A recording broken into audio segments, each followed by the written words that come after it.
Hey, my name is Andrew, and today I'm going to be going over an intro to the negative constructive and rebuttal, also known as the NC and the 1NR. So first we're going to the purpose of the negative constructive and the first negative rebuttal. So this is a 7-minute speech, so you're going to be wanting to split it in half. The constructive helps set the counter narrative to the affirmative's narrative, provides an alternative framework, sets up contentions for the status quo, meaning in favor of. Then the 1NR refutes, blocks, and turns the affirmative constructive. Now, typically, in the purpose of this NC and 1NR, you're going to want to make sure you're able to cover your own case and have enough time to cover your opponent. So the strategy setting out here is that you need to split your 7 minutes effectively.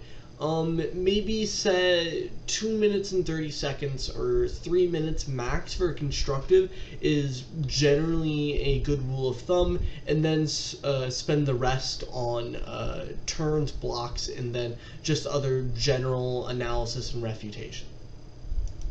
So the goals of the negative constructive and the 1NR are to create a narrative, a robust framework that connects the case follows a pattern, contentions have clear warrants and impacts, clear weighing in voters, and prepped blocks. You should follow this list like a checklist. This is going to be very helpful in building your case, and you can say, okay, I have a narrative, I have a framework that connects all throughout my case is clear and well articulated, my contentions have very easy to understand warrants and very clear impacts, there's weight to things like that. In terms of the negative rebuttal, in the ideal scenario, you're going to want to have prepped blocks, meaning that you're going to have pre-researched and pre-gathered cards, pieces of evidence, that block typical or expected affirmative arguments and contentions. So additionally, let's say that the affirmative has an argument that you have not prepped out. You're going to want to use some of your prep time, which ranges from tournament to tournament, but generally it's 4 minutes. You're going to use part of that 4 minutes of prep time to prep out, before you give your speech, some time to respond to those arguments. Now, if you're confident and feel like you have it all on the top of your head, or you took notes while you were flowing while your opponent was speaking, and you feel good to go, no need to take the prep time.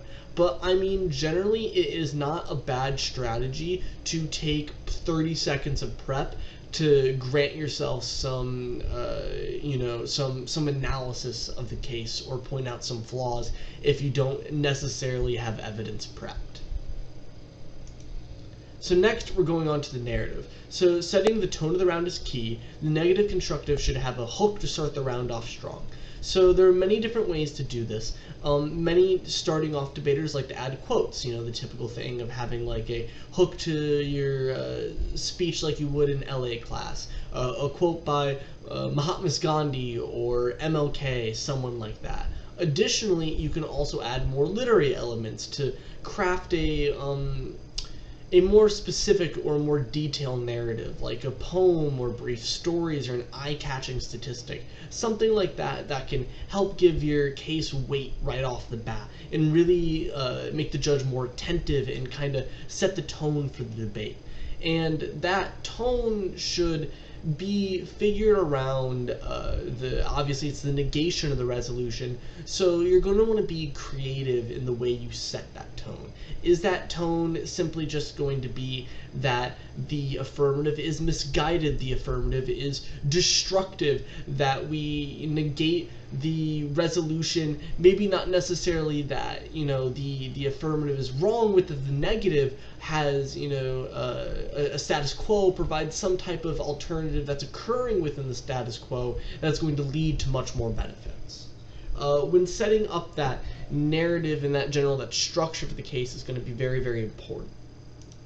Next is framework. So again, looking if you watch the values and standards video beforehand, which I suggest, you'll kind of know how a framework should be set up, but this is going to give you the bare bones of what a framework in Lincoln Douglas debate should look like. So first, you should provide some definitions of pertinent words from the resolution, something from Merriam-Webster's dictionary. give a quick definition. Next should be a value. The value should be informed by the resolution. So if there's the word ought in the resolution, that implies a moral obligation. So the value should be morality, but give an explanation to what that morality is. Like, what are the morals you're striving for? Under what justification we should have those morals? Things like that. Then next is the criterion. So you can use any, again, look to the value standards video, you can use basically anything for a criterion as long as it achieves your value and is topical. But you could use utilitarianism, for example, which in the briefest description is just maximizing pleasure for the most amount of people, minimizing pain, and then give some reasons to prefer that criterion so that you have some extra advantage and reason to argue over why yours should be preferred as compared to your opponent's. A common thing that occurs in debate is just these two competing frameworks that are just, oh, it should be this way and it should be this way, and then don't really elaborate on each other by giving some reasons to prefer why, and not just from like your contentions, but independent reasons will make your framework a lot stronger. Next is creating a pattern. So this is pretty simple. Your case should follow a pattern. It should be structured in the same way. Don't have contention 1, then contention B, something like that. Then you can pause this to get an example of the way contentions can work and subpoints should be framed, but it's pretty self-explanatory. Make it easy for you, your opponent, and the judge to understand. Next is claim, warrants, and impacts. Again, there's probably going to be videos to explain this, but the gist of it is that when creating a card, you should have claims. So snakes are helping solve climate change, then set up in a way that is easily readable. So there would be, give the last name, the first name, the author's credentials, the title of the article, the publication, the date, the hyperlink, the PDF if that's applicable, and then the initials. And then, as it says, text that's unimportant, minimize; text that is important, highlight and bold, underline. So it's easier for you to read, and if an opponent or a judge needs to call for that card, it's easier for them to read. Generally, when citing a card, it's commonplace to say the last name. So in this one, it would be Constrictor, and then also the date or the year that it was published. So I'd go Constrictor 21. And then after that, there should be an analysis that makes the impacts clear of that card, and then it should be quantified or qualified, meaning that if your card says that snakes are helping solve climate change, so how are they helping solve? How many lives are they saving? Are they saving plants? Are they saving an ecosystem? And then how much, or like how is this ecosystem more important than another ecosystem? Something like that. Next is weighing in voters. So you should make sure your impacts align clearly with your framework. So if you're running utilitarianism, you should explain how your impacts benefit in an analysis. In the same way that your impacts have an analysis, so they're clearly laid out, they should also be linked back to your framework. So how your impacts, if you're running util, create the most amount of benefit for the most amount of people. Next, your impacts need to have weight. So it just can't be, I save lives. It's like how many lives, or whose lives? Do certain lives matter more than others? Or what short-term or long-term impacts does those saving lives have? How are you saving lives? Things like that should be considered and be added to have weight, so you have an extra advantage in round.